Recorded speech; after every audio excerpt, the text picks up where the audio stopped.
Okay, let's begin going through the 2021 TYS. As mentioned, the answers are already inside OneNote in the contents library under past year papers, 2021 paper 2. All right. Now, I will not be going through every question in this lesson. Okay, some of the answers are quite straightforward. I think you can check the answers yourself. Now, let's go straight to the paper 2, question 1. Now, question 1 is not difficult. However, please ensure that you think through and read through every single word in the question. Take, for example, if there are words like 2, 3, 1, please ensure that you answer to the question. In part 1, they want 2 elements, so please ensure you give 2 elements. All right. So in this case, potassium. Potassium is the most reactive metal in this list, and chlorine is the most reactive halogen in this list. So we choose the 2 most reactive elements to react with each other. All right. I think the rest don't pose much of a difficulty until part 5. I hope we are more sensitive to this. Please don't make careless mistakes. Which 2 elements form ions with the electronic arrangement 288? So you got to write it out one by one. So potassium is 2881. So it loses 1 valence electron, becomes 288. All right. So please choose carefully. Don't choose randomly. All right. Please read the entire question. So if you have read the entire question and worked out the electronic configurations, you will realize that the 2 elements that form ions with electronic arrangement 288 are potassium and chlorine. Okay. Next, please don't overthink and start to be suspicious if chlorine is used too many times in the answers. Every single option can be used once, more than once, or not at all. So, chlorine appears 3 times in the questions. That's fine. If chlorine is the answer, it's the answer. Okay, so please don't overthink and start to be suspicious just because of that and choose a different answer. Go for the concept. Go for accuracy. Don't just say that chlorine used so many times cannot be the answer, right? Nope. This is chemistry, it's science. All right, go for the concept. All right, next. Part B, I think by now this should be quite straightforward. The most unreactive group is obviously group 0. All right. Group 0, they are noble gases. Noble gases are all nonmetals, so it's true. Next, melting point increases across period 2, that's false. All right. Because from left to right, you go from the metals to the non-metals. Therefore, it should not increase. It should decrease, in fact. All right. Next, atoms lose electrons more easily down group 1. That's true. Because the valence electrons are further away from the nucleus. Therefore, they are less strongly attracted. Therefore, the atoms lose the valence electrons more easily as we go down group 1. Now, this trend also applies for group 2. Also applies for group 3. Okay? In fact, it applies to all the groups. So the tendency to lose electrons,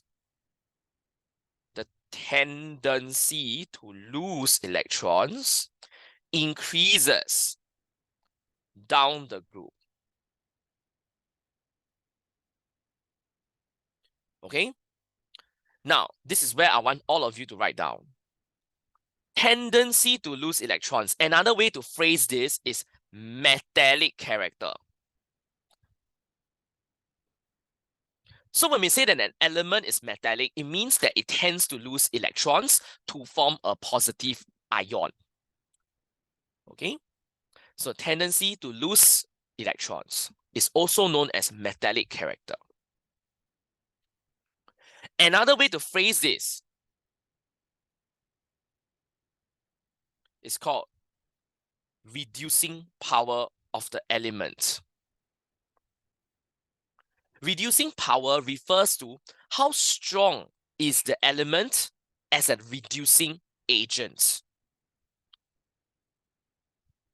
Is the element a strong reducing agent or a weak reducing agent? So obviously, if the atoms lose electrons more easily down a group, this means that as we go down a group, they are more easily oxidized. If it's itself oxidized, it is a stronger reducing agent. The reducing power also increases down the group. So the strongest reducing agent is at the bottom of the group. So if you look at group 1 goes from lithium to francium. Okay, francium, not cesium, francium. Francium is the strongest reducing agent because francium loses electrons most easily or readily in group 1. On the other hand, if I look at a group of non-metals like the halogens, non-metals like the halogens tend to gain electrons. If you gain electrons, you are reduced. If you are yourself reduced, you are an oxidizing agent. So fluorine should be the strongest oxidizing agent, which is why the next statement, the strongest non-metal oxidizing agent, is on top of a group. It's on top of group 7. So these are the two elements. Fluorine is the strongest OA. Francium should be, in theory, the strongest reducing agent. All right. So I would like you to take down the additional annotations in part B of 2021 TYS. Okay. Okay, so let's continue with question 2 now.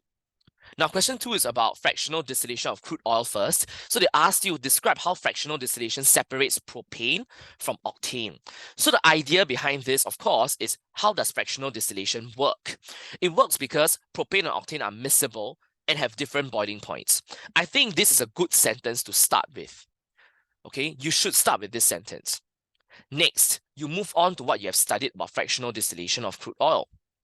The crude oil is heated and vaporized in a furnace. The vapor is then passed into a fractionating column, where it rises, cools, and condenses at different locations or points based on its boiling point. Okay, so this is a general statement. Now you must go into specific statements. You know you must be specific because you are referring to propane and octane. So you now need to be specific. Propane has fewer carbon atoms, so it has a lower boiling point and will condense near the top of the fractionating column. Whereas octane has more carbon atoms and has a higher boiling point, therefore it condenses below propane. Okay, so this is important. You must be specific. Don't be vague. Don't just discuss crude oil in general terms. You must refer to propane and octane in your answer to get the full marks. Okay, part B. Explain why propane and butane leave the fractionating column in the same fraction. So I think most of you got this correct. They leave in the same fraction because propane and butane have similar boiling points. And this brings us to the next important thing that we should talk about. So you can see, right? Propane and butane are in the same fraction. So each fraction is a mixture. Every single fraction obtained from fractional distillation of crude oil is still a mixture, meaning it's still impure. So you might be thinking it's a bit odd, right? We do fractional distillation to purify and separate the hydrocarbons in crude oil. So why is it that after fractional distillation it's still impure? It's still impure because some of the hydrocarbons, such as propane and butane, they have very similar boiling points and we are unable to separate them very, very well just using a fractionating column.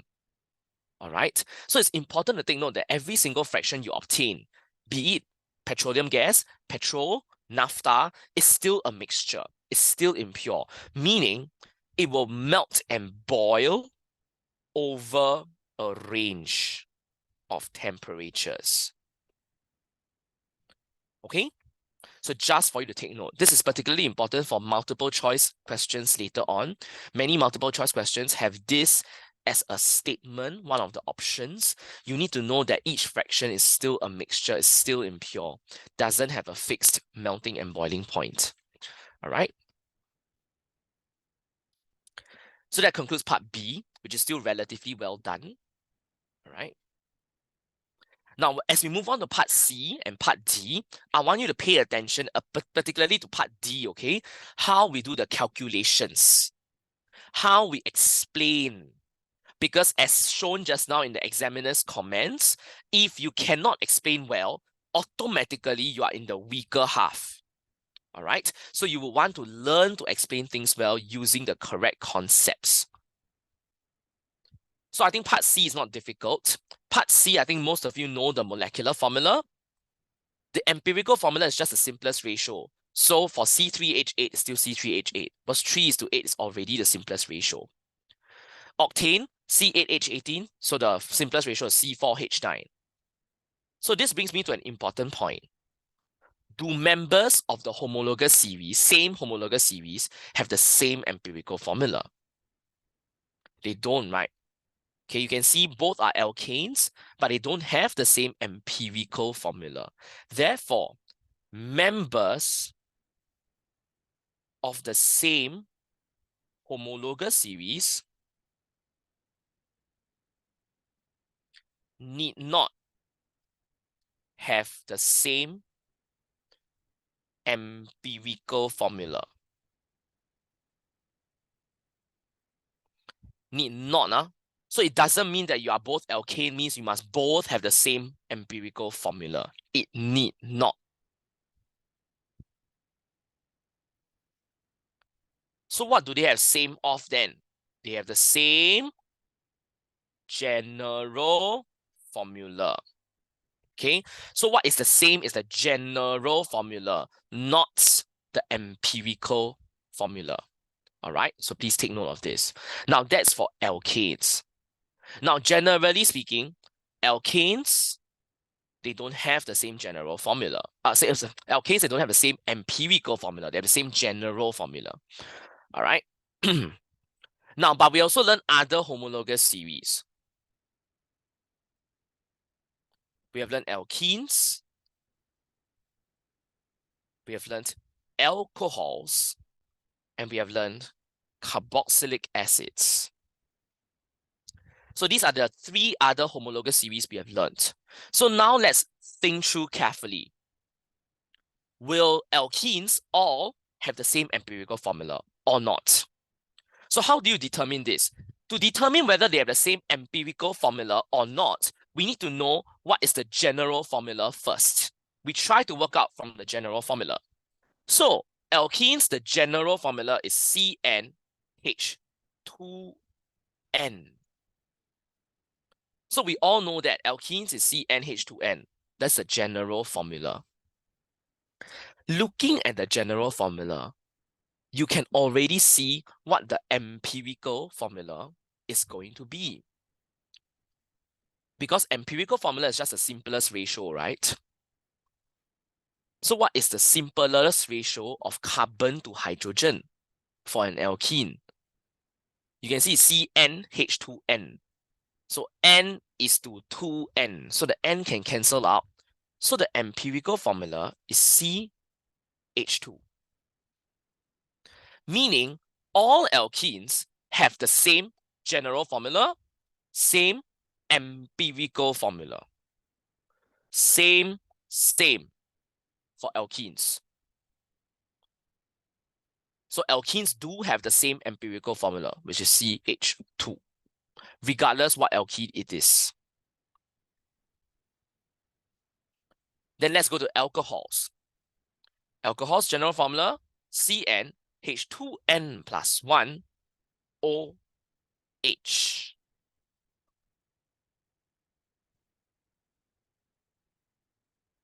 This is the general formula, right? So immediately you can see, can you really take out any common factor like just now? Can you take out n, factorize n out to get a simpler ratio?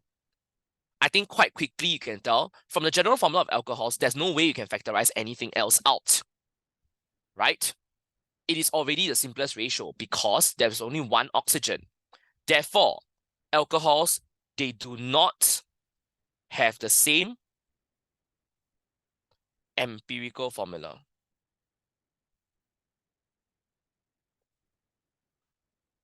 So alcohols like alkanes don't have the same empirical formula. They only have the same general formula.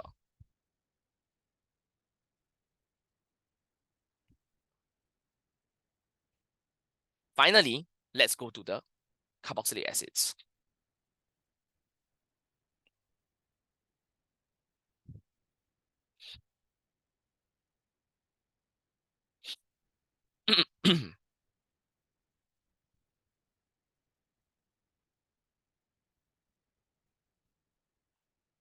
So again, if you look, carboxylic acid, the general formula is CN-1, H2N-1, COOH. This one is the general formula, so it's the same across all the carboxylic acids, be it methanoic acid, propanoic acid, butanoic acid, they all must follow the same general formula. But again, if you were to compare and look, is there a common factor that you can take out? Like just now for alkenes, you took out N. If you were to do it carefully, again, they do not have the same empirical formula. They don't. All right? So, amongst the 4 homologous series you have learned, all 4, so long as it's the same homologous series, all members of the same homologous series must have the same general formula. That one is true. But must they have the same empirical formula? No. Same empirical formula only applies to alkenes. All right? Now, you might be thinking, why am I spending so long on this? This can easily become a tick, true, false question, right? So this is how you get good knowledge. If you have good knowledge, you'll be able to tell me immediately that only alkenes will have the same empirical formula with each other. Whereas the other 3 homologous series, they only have the same general formula, but not the same empirical formula. All right, so let's spend some time learning this well. Okay, now moving on from the empirical formula and general formula, we go on to the enthalpy change of combustion, which is the next part, which is not very well done according to the examiners. So suggest reasons why the enthalpy change of combustion of octane is more negative than the enthalpy change of combustion of butane. Now, many of you know that it's about energy. Many of you explain about more energy being released in bond formation. That is correct. Okay? However, look at how I start my answer first. You need to explain why octane will give rise to a more negative delta H. So it's really because octane has a larger number of moles of CO2 and H2O formed per mole of octane, because it's a larger hydrocarbon with more carbon atoms. All right. As a result of that, you will obviously have more energy released in forming a larger number of bonds. C double bond O in CO2, OH in H2O. Okay, and as a result of that, the delta H is more negative. Okay, so this is how you get a very clear, unambiguous, not vague answer. So even if you got full marks for this answer, can I please encourage you to copy down my answer now? Okay. Now, as you copy out the answer, okay, next, part 2. Okay, I think most of you also understand how to do the calculations. However, some of you did not do a unit conversion. Okay, you need to do a unit conversion because it's 50 kilograms. Kilograms cannot be substituted into the mole concept formula. You need to use grams. Therefore, you must first start off by converting 50 kilograms to grams by multiplying by 1000. Now, some of you didn't do that, but still got the correct answer. That way, at the O-levels, you'll be penalized. The O-level examiners will look at your working. So if you did not do a unit conversion from kilograms to grams, you will get marks deducted for sure. You will not just get all marks because your answer is correct. They will actually mark your working. And this brings me to the next important point for pure chemistry. For pure chemistry, calculation questions they may not come with an answer line, meaning there may not be a line there saying mass of butane equals may not have that line. So if you don't have any statements in your working, and I cannot figure out where your answer is, or I'm not sure what is the answer because there are 2 kilograms in this particular question, I will just give a 0 mark. Even if you got 48.3 somewhere in your working, because there's no statement to tell me that's the answer, I will give it a 0 marks at O level. So some of you, you have this very bad habit of math, not writing statements like number of moles equals, amount of energy release equals. These statements are crucial. You must show the statements, all right? So some of you, I've given you 0 marks for the calculations because I couldn't figure out where the answer is. So even though I know that's the answer, I will just ignore it and give a 0 at the O levels. All right. So please ensure that you write statements whenever you do calculations, particularly in pure chem. Okay. Now, I believe once you have figured out, okay, the calculations, the rest is quite straightforward generally. Okay. So that's for question number 2. Okay, moving on to the third question of 2021. So this is about electrolysis. I think most of you could do the electrolysis question. I think, okay, most of you do have the skills and knowledge needed. Okay, just be very specific. Don't write copper ions.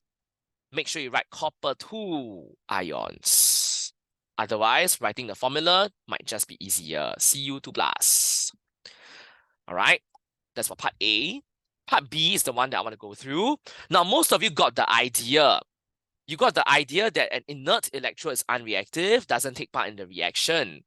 Okay? Because it doesn't take part in the reaction, it should be chemically unchanged.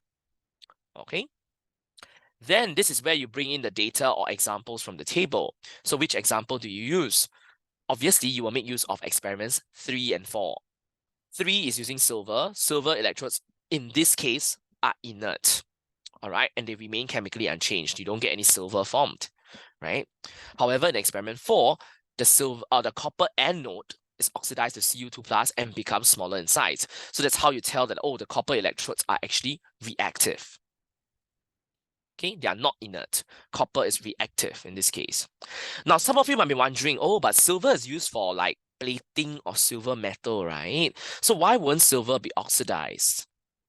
Silver won't be oxidized because you have the presence of copper 2 ions as well as copper metal formed. All right. So if you think about it, okay, the silver cannot be oxidized because copper metal is formed. Copper is more reactive than silver. So if copper metal is formed, it will be able to displace any Ag+ that forms back to Ag.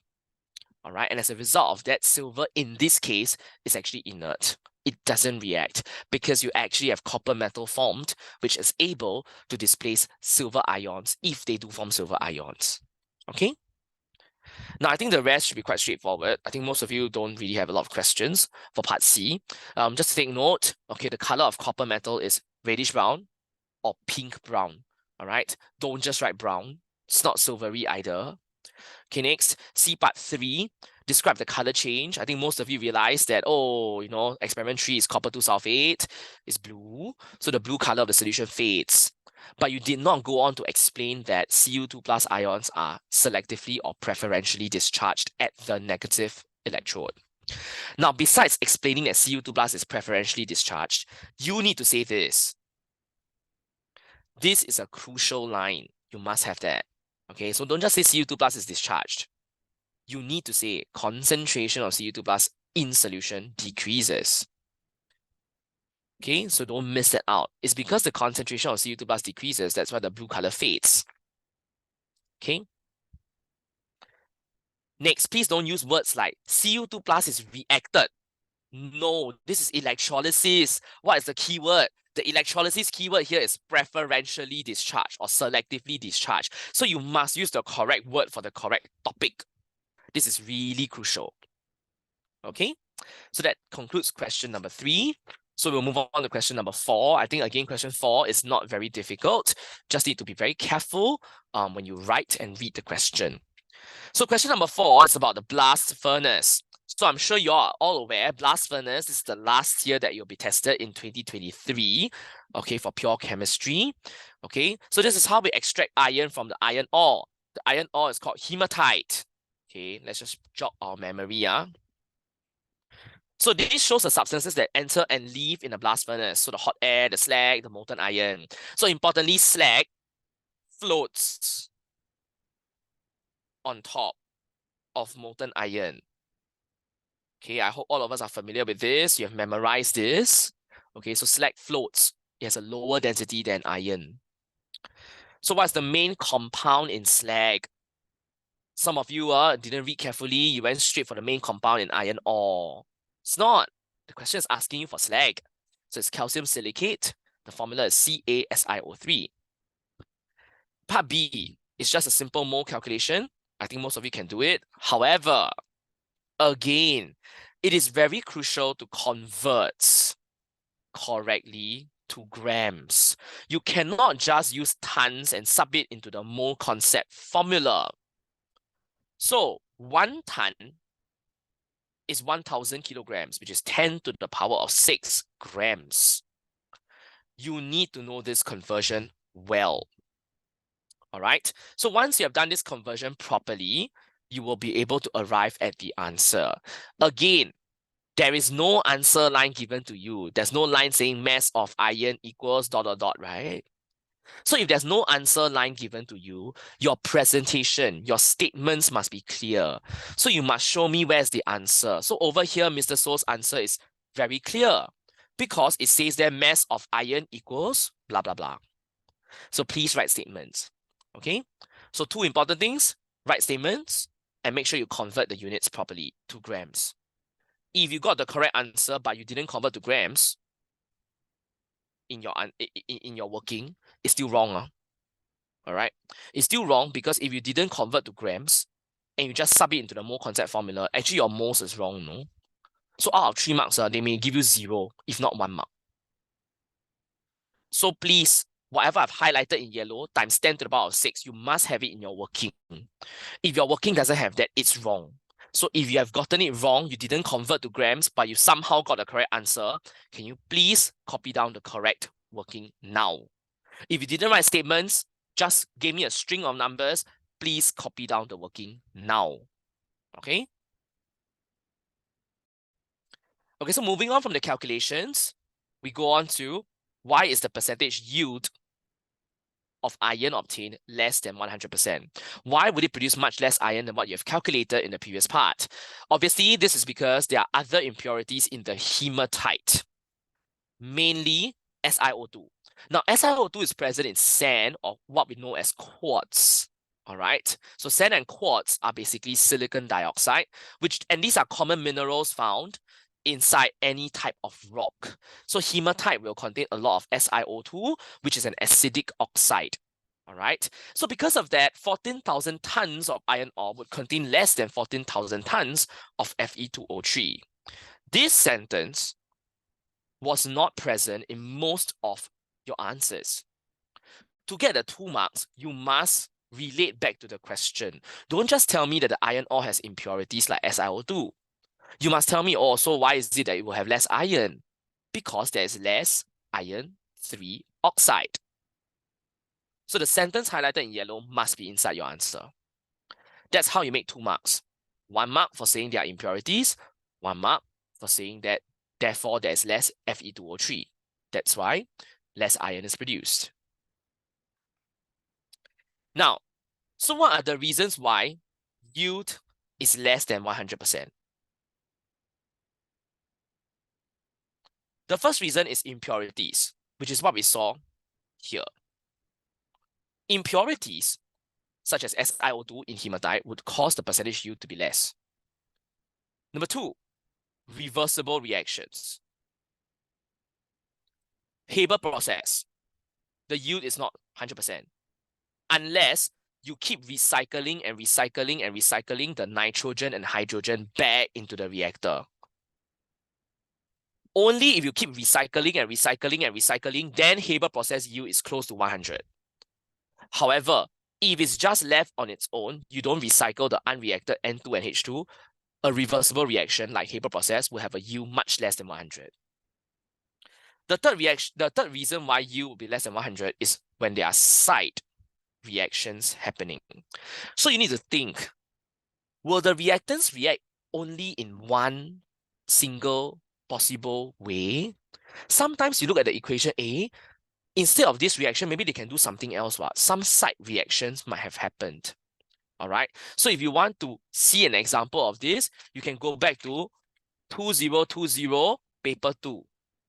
The 2020 paper 2, the very last question, is where you have side reactions like precipitation happening. That's why the yield is not 100%. Okay, so these are the three main reasons why the percentage yield will be less than 100%. Okay, there could be other reasons, but these are the three main reasons. Now, what if the yield is more than 100%, which is very, very odd, right? How can you get more product than what you have calculated based on mole concept? Now, you can get more product, inverted commas, if the product is wet or has impurities inside it. Okay? Can? So these are some of the main reasons why, okay, the yield may not be 100%. Now, the other reasons I've also summarized for you before in the percentage yield worksheet. As we went through the TYS, we also went through some examples. Okay, take for example, I think there was an example in 2019. Okay, the percentage yield of sodium oxide is less than 100. Why? Because some of it is lost as a white smoke. Okay, so as we go through the TYS, you learn more and more and you remember more and more of these reasons. So you can see 2019 tested once on yield, 2020 tested once on yield, 2021 tested again on yield, but all three have a different reason why the yield is less than 100. Okay. Now, finally, we go to part C. Now, part C, you have three waste gases that leave the blast furnace. Take note. Do you realize many students always forget about nitrogen? They only remember CO2 and CO. Actually, nitrogen is the main waste gas from the blast furnace. Can we please take this down? So the waste gases from the blast furnace must include nitrogen, and it's the main waste gas. It's actually the main, the majority is nitrogen. But why? I think it's quite straightforward. Nitrogen is the most abundant gas, that one you know, in air. All right, and more importantly, you must say, because nitrogen has a strong triple bond between nitrogen atoms, it makes it unreactive. So the nitrogen is unreactive. It didn't react. Okay? Now, you realize that very few lines are provided. So if you really don't have enough lines to write your answer, what do you do? So look at what I've done. If you need to write at the bottom, do this, please. First, draw an arrow. Then write the question and part number. Then you continue writing your answer. Please do this. Must have the arrow. Write the question and part number, then your answer. Next, do not write your answer on a different page if possible. Keep it to the same page. If you split across too many pages, the chances of it being ignored is very high. All right. So I believe your other subject teachers would have told you that as well. Okay. So just take note of this technique in an exam. Okay, so part C, the waste gases in the blast furnace. Part D, all right. Why must you add carbon? Well, it's to make a steel alloy, which is stronger and harder than pure iron. However, you must control the amount of carbon, as too much carbon would cause your steel to be even more brittle. Okay, so I think that's quite straightforward. I think all of you know that already. Okay, so just to highlight, these answers are also in OneNote, so I think you can find them if you have missed anything. So moving on to question 5, drawing urea. I think most of you could draw urea. Okay, I think most of you are quite good at this now. Having said that, Guys, if you are really, really lost in an exam, and this is quite complicated, I must admit, shouldn't you draw the Lewis structure on the left first? If it's a complicated molecule, you shouldn't do the dot and cross immediately. Draw it out in terms of lines first. All right, the Lewis structure. By drawing the Lewis structure, it allows you to better translate that to dot and cross. Some of you made careless mistakes along the way. Take, for example, some of you have forgotten the lone pair of electrons on nitrogen. Some of you forgot the oxygen's lone pair. So these are the common mistakes. To avoid these common mistakes, it's just easier to draw the Lewis structure first, then cancel that out and draw the dot and cross. Okay? Can? Now, moving on. I think most of you knew why the DEF tank would cause an explosion because it forms ammonia and carbon dioxide gas. As a result of that, if the gases are heated, the pressure will increase, therefore causing the tank to explode. This one I think most of you knew. Now, part 2, I think most of you knew as well. DEF removes the NO and NO2. This is beneficial because NO and NO2 forms acid rain, which of course lowers the pH of water bodies and soil and kill the plants and aquatic organisms. This one most of you know. But many of you did not think about this. Please read the question. The question is not just about acid rain. They already told you and gave you a hint. Refer to the reactants and products. So you must talk about the product. The product is N2, H2O. They are harmless. Now, pure chem is always like that. If you are very, very weak in language, it's fine. Can you make it a point to circle words like and, only? Words like that give you a clue. Right? So where are the 2 marks? Of course, 1 mark is for the reactants, which is NO and NO2. The second mark is for the products, N2 and H2O.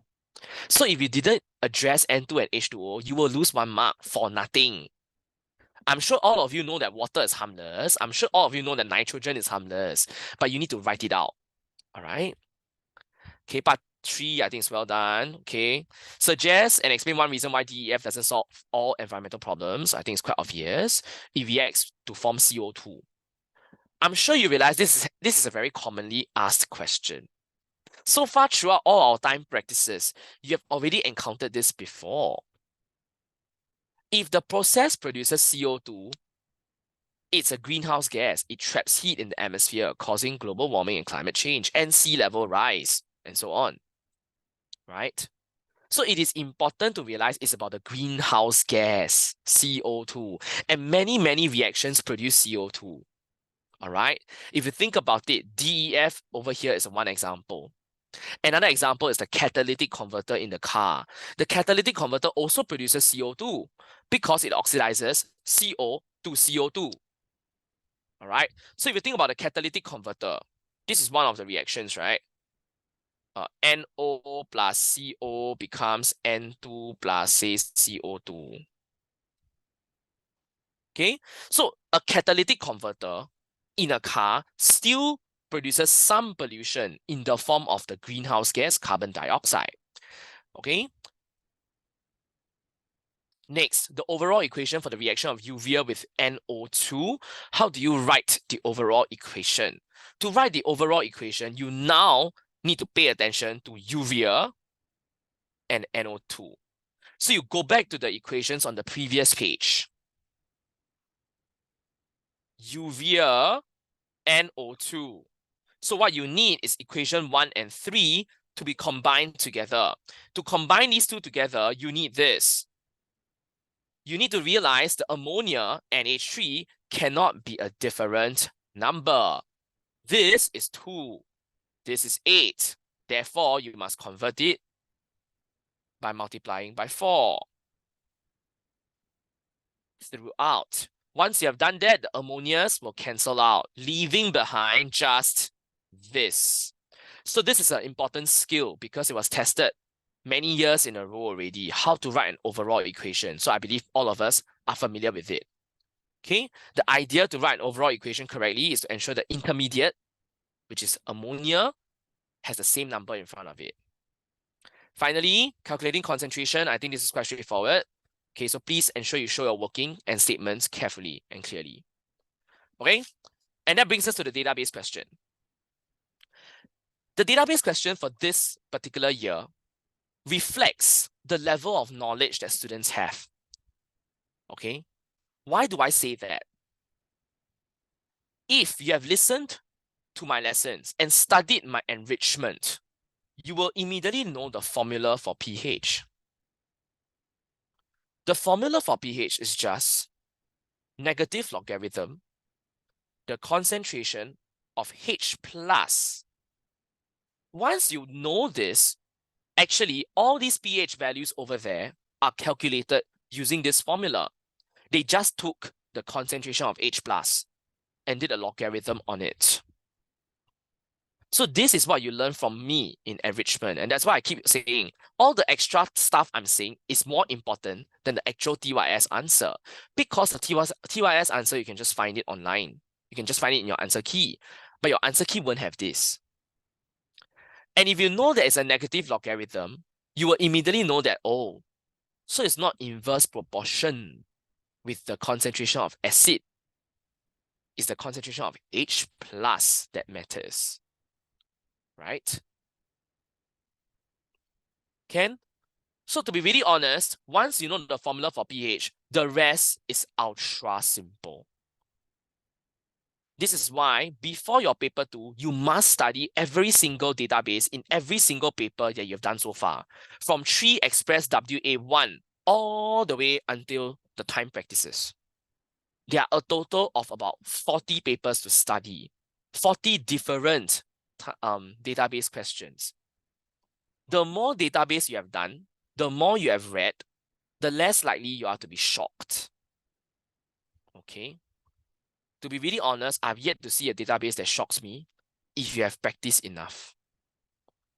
So actually, this question is ultra simple if you know the formula for pH.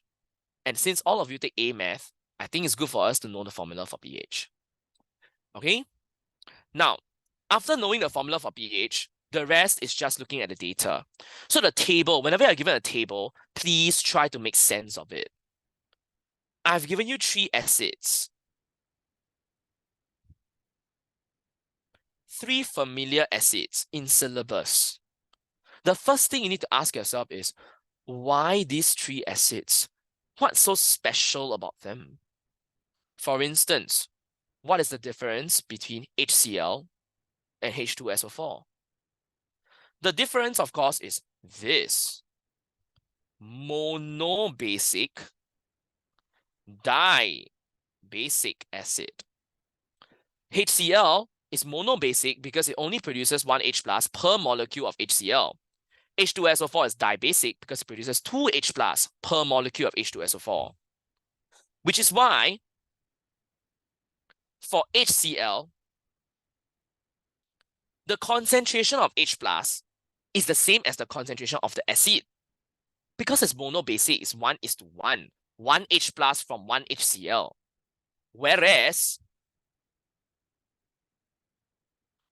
for H2SO4, you must multiply by 2. Because 1 H2SO4 forms 2 H plus. Now, this is important because if you didn't know this, you will not answer the next question specifically.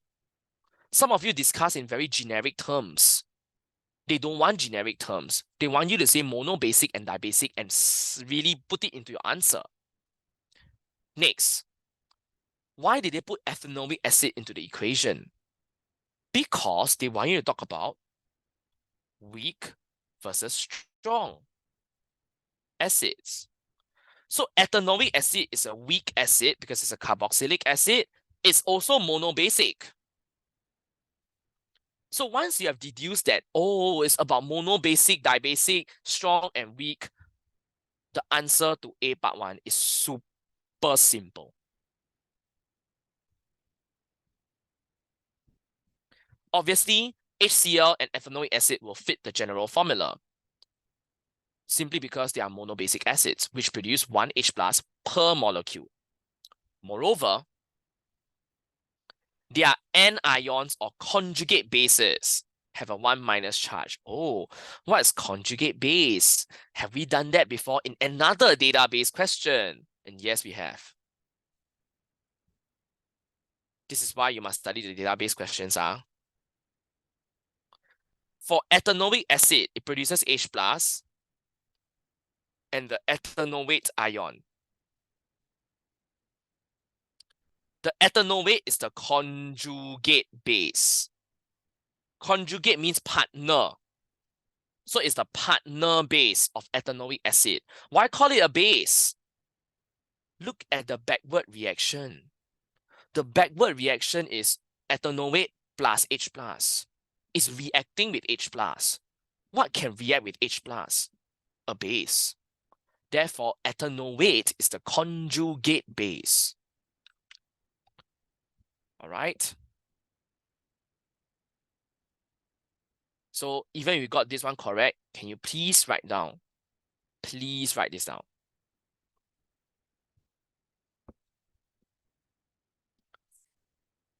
Okay, and I think it's time to read through all the database questions in the papers that I've given so far. I believe there's at least one that had this conjugate base idea. Okay. I can't remember offhand which paper it was, but it's good to reflect and review. Okay, no one should be studying the brown book summary. Throw away brown book. What you need to study is the papers. Don't go and rewrite notes. No use. Study the papers. Study the difficult questions, especially database. Because all this conjugate base idea, you may need it for the database if it really comes out. Okay. Now, the rest, I don't think is very difficult. Okay, part 2, I think most of you can form the general equation. That's fine. Part 3, most of you could write the equation as well. Okay, just make sure you balance the equation. You just need to show that x is equal to 2. That's all you need to write. Okay, so I think part A, only A part 1 is difficult because it's explaining. Okay, moving on. The next question is also explanations based. And I think most of you attempted to use math to rationalize this. It's not wrong. I think in maths, you are trained whenever you are given inverse proportion to try to calculate the proportionality constant K. And then you show that K is not the same value, right? That is fine, but that is not going to get you full marks. All right. Now, the way to do this is to use the data. The idea is to use the data, obviously, right? So you need to tell me, even if the concentration is the same, the pH could be different. It's quite easy to see that. Because if you choose 0.01 mole per dm cube, the pH values are all different. This already shows that the inverse proportion relationship is wrong. Next, you can continue by calculating Ka. For me, I just choose to say there's no fixed value for the proportionality constant K. I don't even bother to calculate it out already. Because to me, I know what's more important is the data. It's the data in 6.1, which I've already quoted. So I don't think I need to calculate some more. Okay? Next, part 2. Now, part 2 is 3 marks, guys. If it's 3 marks, you need 3 points, 3 factors, perhaps. So what are the 3 factors? It's quite clear. It's about basicity, monobasic, dibasic. The second one is about strength, strong acid, weak acid. So the moment you know that it's about these factors, you can easily work out the answer already. So for part 2, the factors that affect pH, the first factor is basicity of an acid. A dibasic acid like H2SO4, for example, will have a higher concentration of H plus than a monobasic acid like HCl of the same concentration. The next one is about strength. A weaker acid is only partially dissociated, so the concentration of H plus is lower than strong acids. As a result, the pH of ethanoic acid, which is weaker, will be higher. Finally, the third factor is the concentration of H plus. The higher the concentration of H plus, the lower the pH. All right. So again, it goes back to the formula that I taught in class. If you know this formula, immediately this is it, what? Isn't it? The last sentence is just how you phrase in words the formula for pH. All right. So for part 2, can I invite all of you, please write down my answer because I think it was not very well done. Okay. Okay, so now that we have figured out what's the relationship between pH and H+, we need to do part 3. You are not supposed to use some random numbers that you predict, okay? You are supposed to refer back to the table in 6.1 to help you. What that means is that, oh, concentration of H+ is 0.04.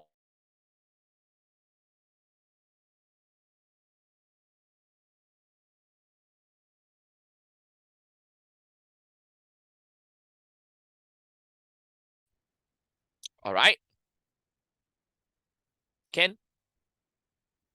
Similarly, for the next one, the answer cannot be some random number. The answer has to be 0.1, the pH is 1. You cannot just predict some other number. All right. So for part 3, the answers should be 1.4 and 1.0 for the pH, not some random number. Okay, and you know it cannot be random because they told you you need to use the data to help you. And that very same number is in the table. If the same number is not in the table, sure, we will accept a range of answers. But the same number, 0.04, 0.1 is in the table. Therefore, the pH value must be the same. Okay? Now, we're going to move very quickly on to question 7, which is about polymerization. Now, question 7 about polymerization, I think the idea is to draw the repeat unit. If you don't draw the repeat unit, you're bound to make careless mistakes. I would draw it, so please also draw it. I think it's quite straightforward by now. You know that the H is gone, the OH is gone. The H of the alcohol and the OH of the carboxylic acid is gone. Therefore, you are left with that as the repeat unit. So draw the repeat unit first, then show your working. Some of you just went straight to the answer, 220. That is very dangerous because they said this. Whenever they say show your working means method marks are given. Therefore, if you just went straight to the answer without showing the addition one by one, you will get marks deducted. So please show your working. Next, I think most of you knew the next one. If I add excess KMnO4, acidified KMnO4, it oxidizes the alcohol to the carboxylic acid. Therefore, you form the 2 carboxylic acid groups at each end. Okay, so I think part 1, part 2 should be quite okay. Now, part 3, how do you tell it's a polyester? The monomers are joined together by ester linkages. Please don't just say they are ester linkages. The monomers are joined together by ester linkages to form the polymer. That's a more complete answer. Okay, but I think the bigger problem is part 2. Describe the differences between condensation and addition polymerization. Important. Important because this could be an essay question. 4 marks, 5 marks. What are the similarities and differences between addition and condensation polymerization? So please go and learn. This has already come out in 2014. And this is 2021. So the same question has appeared twice in 10 years already. So you need to know. So I've listed out the differences and similarities. Can I invite all of you to copy this down now first? Okay, so moving on to the either or now. Okay, I'm not going to spend time or waste too much time going through this because I think this one is mostly quite easy to understand. However, the trend is that you have questions which require a lot of writing. Therefore, you must leave enough time, at least 45 minutes for section B. All right. So in particular, if you look at part B for the either question, you have to explain the properties. The properties meaning melting point, boiling point, density, electrical conductivity. You have to explain all of them. All right. As a result of that, you will need a lot of time just to write this for 5 marks. Okay, I think the main mistake was many of you missed out the explaining about density. So let's just look at one example. How would you explain density? The best way to explain density is to explain it after the boiling point. If the boiling point is low, for example, carbon monoxide has a low boiling point, therefore it exists as a gas at room temperature and pressure. And because it's a gas, the particles are spaced far apart, so the density is low. All right, so this is how you use density. Density is about how closely packed the molecules, the ions are. All right. So in carbon monoxide, because it's a gas, the molecules are actually spaced far apart. As a result of that, density is low. I think most of you missed out the density. Okay. So this is how much you write for 5 marks. So please leave enough time for yourself to do this. I think there was also confusion over the use of words. For example, molecule, atom, ion. CO is simple molecular. So it's weak intermolecular forces of attraction between molecules. SiO2, giant molecular. Giant molecular means what? SiO2 is one molecule. It's still molecule, but it's one molecule. So there's no molecules, just one molecule. As a result of that, the strong covalent bonds is between atoms, the silicon and oxygen atoms. Finally, aluminum oxide is giant ionic lattice, so it's between the ions. Now, Cambridge is very strict. The moment you use the wrong word, molecule, atoms, ions, if you use it wrongly, immediately they will minus many, many marks from there. So you need to have very good knowledge of bonding. All right. Simple molecular structure means molecules. Giant molecular means one big molecule with atoms inside it. So it's strong covalent bonds between atoms. Finally, if it's giant ionic like aluminum oxide, then it's ions. All right. So moving on, I think most of it was quite straightforward. Most of it can do. Let's go to the OR question now. B8 OR, where we will finish. Okay, with 2021. Now for B8 OR, one of the experiments used as a reference to compare the effect of the variables. To compare, right? So your answer must have compare this, compare that with that. So I think most of you knew or worked out after some time that it was experiment 2 that was the reference. But why? How do you explain that experiment 2 is the reference? Again, the word comparing comes in. You can only compare experiments which have one variable changed. Only one variable should be changed.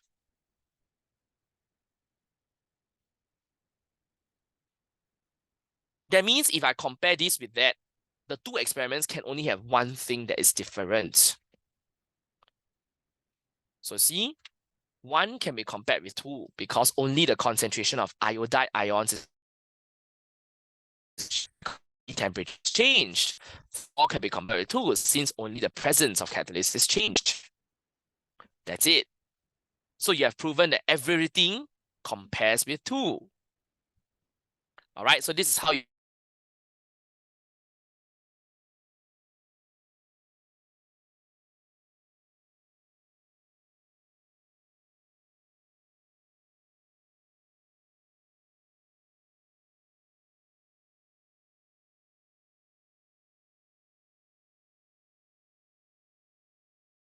with that same reference experiment.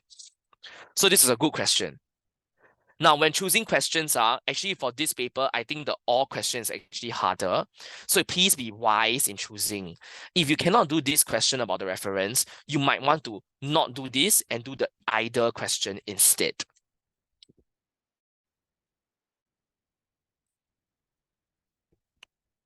Moreover, if you look at the next part, it's again a 5-mark question. It's about speed of reaction and collision theory, which most of you can do.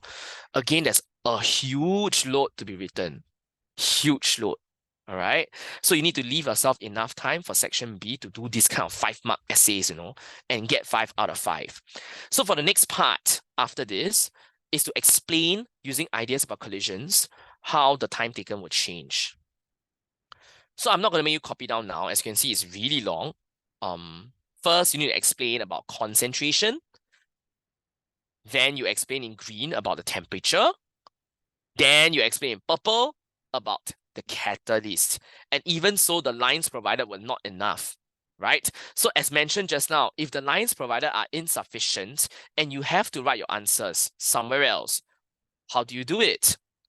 Remember, you must do it on the same page as far as possible. Next, use an arrow to link. Finally, write the question number and the part number. Okay, you can see I'm scrolling down. This is how you would do it. Okay, so this one I will leave it up to you to read yourself in OneNote later. I think most of you actually did well. You got full marks for this part. Now for part C, how do you do it? Again, it's just more concept. Okay, concentration, volume, find the number of moles, okay, of H2O2. After that, you find the number of moles of iodide in experiment 1, experiment 2 to 4, and then you do your limiting reactant calculations based on the mole ratio. As a result of that, you will conclude that I- is limiting in all 4 experiments.